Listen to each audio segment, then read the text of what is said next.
സുഹൃത്തുക്കളെ, നിങ്ങൾ ഒരിക്കലെങ്കിലും ചിന്തിച്ചിട്ടുണ്ടോ, നന്മ ചെയ്താൽ നല്ലതും തെറ്റ് ചെയ്താൽ ചീത്തയും കിട്ടുമെന്നത് മാത്രമാണോ കർമ്മത്തിൻ്റെ പൂർണ്ണ സത്യം? പക്ഷേ നിങ്ങൾക്ക് തെറ്റി.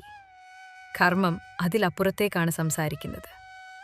ഇന്ന് ഞാൻ നിങ്ങളോട് പങ്കുവെക്കാൻ പോകുന്നത് ലോകം പതിയെ മറന്നുപോയ ഒരു സത്യം തന്നെയാണ്: കർമ്മത്തിൻ്റെ യഥാർത്ഥ അർത്ഥം. ലോകം കർമ്മത്തെ ശിക്ഷയെന്നും പ്രതിഫലനമെന്നും വിളിക്കുന്നു. കർമ്മഫലം ലഭിക്കും എന്ന് നമ്മൾ കേട്ടിട്ടില്ലേ? പക്ഷേ ഒന്ന് ചിന്തിച്ചു നോക്കൂ, ദൈവം ഒരിക്കലെങ്കിലും പറഞ്ഞിട്ടുണ്ടോ, ഞാൻ നിങ്ങളെ ശിക്ഷിക്കും എന്ന്? ഇല്ല, ദൈവം ശിക്ഷിക്കുന്നില്ല. അവൻ സത്യം മാത്രം കാണിച്ചു തരുന്നു. കർമ്മം ഭീഷണിപ്പെടുത്തുന്നില്ല, ഭയപ്പെടുത്തുന്നില്ല, വേദനിപ്പിക്കുന്നില്ല. കർമ്മം നമ്മൾ സൃഷ്ടിച്ച അതേ ഊർജമായി നമ്മളിലേക്ക് തന്നെ തിരികെ എത്തുകയാണ് ചെയ്യുന്നത്. സുഹൃത്തുക്കളെ, കർമ്മം ഒരു ഊർജമാണ്. നിങ്ങൾ ഏത് ഭാവത്തോടെയാണ് പ്രവർത്തിക്കുന്നത്, അതേ ഭാവമാണ് നിങ്ങളുടെ ജീവിതമായി തിരികെ നിങ്ങളെ തേടിയെത്തുന്നത്. നിങ്ങൾ കോപത്തോടെ സംസാരിച്ചാൽ കോപം തന്നെയാകും ജീവിതത്തെ നിറയ്ക്കുക. നിങ്ങൾ ലോഭത്തോടെ തീരുമാനമെടുത്താൽ എത്ര ഉണ്ടെങ്കിലും കുറവെന്ന തോന്നൽ മനസ്സിനെ വിട്ടൊഴിയില്ല. നിങ്ങൾ ഭയത്തോടെ ഒരു തീരുമാനമെടുക്കുമ്പോൾ ഭാവി പോലും ഭയം സൃഷ്ടിക്കും. പക്ഷേ നിങ്ങൾ സ്നേഹത്തോടെ കർമ്മം ചെയ്താൽ ജീവിതം തന്നെ സ്നേഹത്തോടെ നിങ്ങളെ സ്വീകരിക്കും. കർമ്മഫലം പുറത്തുനിന്ന് വരുന്നതല്ല സുഹൃത്തെ, അത് നിങ്ങളുടെ ഉള്ളിൽ നിശബ്ദമായി രൂപം കൊള്ളുന്ന ഒന്നാണ്. അതുകൊണ്ടാണ് നിങ്ങൾ പലപ്പോഴും ചോദിക്കുന്നത്, ഞാൻ ആരെയും വേദനിപ്പിച്ചില്ല, പിന്നെന്തുകൊണ്ട് ഇതെല്ലാം എനിക്ക്? കാരണം കർമ്മം ഈ ജന്മത്തിലേത് മാത്രമല്ല. കർമ്മം ഒരു ഓർമ്മയാണ്. നിങ്ങൾ മറന്നുപോയതും നിങ്ങളുടെ ആത്മാവിൽ മുദ്ര പതിഞ്ഞിരിക്കുന്നു. ഒരു ദിവസം നിങ്ങൾക്കിത് ബോധ്യമാകും.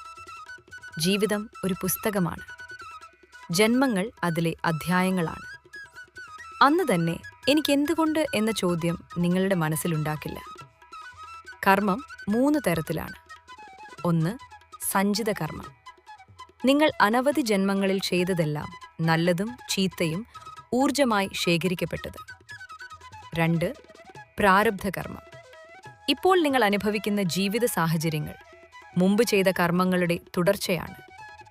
3. ക്രിയമാന കർമ്മം. ഇപ്പോൾ നിങ്ങൾ ചിന്തിക്കുന്നത്, ഇപ്പോൾ നിങ്ങൾ പറയുന്നത്, ഇപ്പോൾ നിങ്ങൾ ചെയ്യുന്നത്. ഇതാണ് ഇപ്പോഴത്തെ നിങ്ങളുടെ കയ്യിലുള്ള ഒറ്റ കർമ്മം. കർമ്മം മാറ്റുക, വിധി മാറ്റുക എന്നല്ല സുഹൃത്തെ, സ്വയം മാറുക എന്നതാണ്. 3 നിങ്ങളതിനെ ദൈവത്തിൻ്റെ പാദങ്ങളിൽ സമർപ്പിക്കുന്ന നിമിഷം കർമ്മം ലഘുവാകുന്നു. അതുകൊണ്ടാണ് പറഞ്ഞത്, കർമ്മം ചെയ്യുക, ഫലത്തെക്കുറിച്ച് ചിന്തിക്കരുത്. കാരണം ചിന്ത കർമ്മത്തിൻ്റെ ഭാരം കൂട്ടും. നിങ്ങൾ കർമ്മത്തെ പൂജയായി കാണുമ്പോൾ, നിങ്ങൾ ചെയ്യുന്ന ജോലിയിൽ പൂർണ്ണമായി ലയിക്കുമ്പോൾ, ഫലം ദൈവത്തിൻ്റെ പാദങ്ങളിൽ വയ്ക്കുമ്പോൾ, അപ്പോൾ കർമ്മം ബന്ധനമാകില്ല. കർമ്മം തന്നെയാകും നിങ്ങളുടെ മോചനം. സുഹൃത്തെ, കർമ്മം നിങ്ങളെ തകർക്കാൻ വന്നതല്ല, നിങ്ങളെ ഉണർത്താൻ വന്നതാണ്. കർമ്മം വേദനയല്ല. കർമ്മം ഒരു കണ്ണാടിയാണ്, നിങ്ങളെ നിങ്ങളോട് തന്നെ കാണിച്ചു തരുന്നത്. ഇന്നു മുതൽ നിങ്ങളുടെ കർമ്മം മാറ്റൂ. നിങ്ങളുടെ ജീവിതം എങ്ങനെ സ്വയം മാറുന്നുവെന്ന് കാണൂ. ഉണരൂ സുഹൃത്തുക്കളെ, പുതിയ കർമ്മം ചെയ്യൂ, പുതിയ ദിശ സൃഷ്ടിക്കൂ. ഞാൻ നിങ്ങളുടെ കൂടെയുണ്ട്.